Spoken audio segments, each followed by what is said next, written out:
बारिश बनी बर्बादी का सबब जब बादल बरसे कहर बनकर बारिश ने तबाही मचाई और उसके बाद जिंदगी बेहाल हो गई है। शहर पानी पानी हो गए हैं और यह बारिश आफत बनकर बरस रही है। बिहार में गंगा नदी ने कहर मचाना शुरू कर दिया। देखिए कैसे बक्सर में गंगा नदी में आई बाढ़ के कारण आसपास के गांव जलमग्न हो गए। वहीं नालंदा के उदेरा बैराज से छोड़े गए पानी की वजह से 5 प्रखंडों में बाढ़ आ गई है। सबसे पहले बात बक्सर की, जहां गंगा नदी में आई बाढ़ की वजह से दियारा इलाके में 3 प्रखंड के दर्जनों गांव अपना संपर्क खो चुके हैं।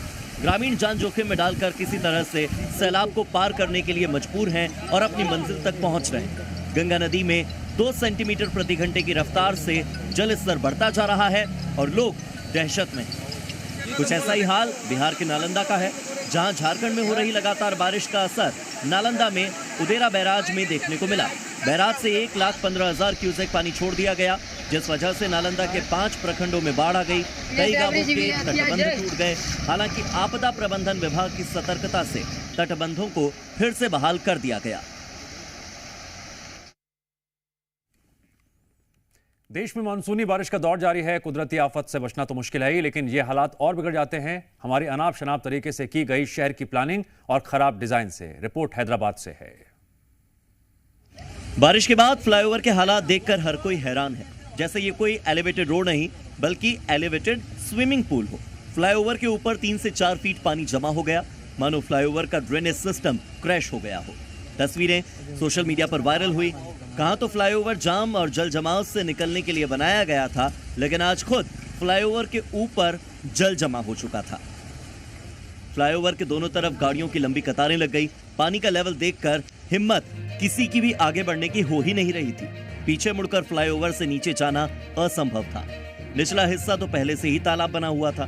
फ्लाईओवर और उसके आसपास किए गए निर्माण को देखकर अब इसे बनाने वाले इंजीनियर्स पर सवाल खड़े होते हैं, और वो सरकार भी सवालों के घेरे में है, जिसके कार्यकाल में इस फ्लाईओवर का निर्माण हुआ। अब आपको महाराष्ट्र के रायगढ़ से खूबसूरत तस्वीर का दीदार हम कराते हैं। देश भर में हो रही भारी बारिश के बाद पर्वत के शिखर से झरने फूट पड़े हैं। ये मनमोहक नजारा सुखद एहसास कराता है।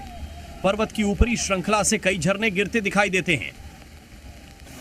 दूसरी ओर पहाड़ की तलहटे में बादलों की आवाजाही भी लगातार जारी है। पिछले 2 दिनों से रायगढ़ में भारी बारिश हो रही है और रायगढ़ किले के चारों ओर से सफेद झागदार झरने गिरने लगे हैं। बादलों और कोहरे के पर्दे के पीछे छिपा रायगढ़ किले से गिरते झरनों ने यहां की सुंदरता को और भी उजागर कर दिया है। समर्थ रामदास स्वामी ने शिवथर-घाल में झरने का वर्णन करते हुए इसे इस प्रकार वर्णित किया है। पर्वत की शिखा गंगा एक शक्तिशाली बहती धारा की तरह बहती है, झरने की तरह बहती है। रायगढ़ किले से गिरते झरनों को देखकर यह श्लोक मेरे मन में आता है।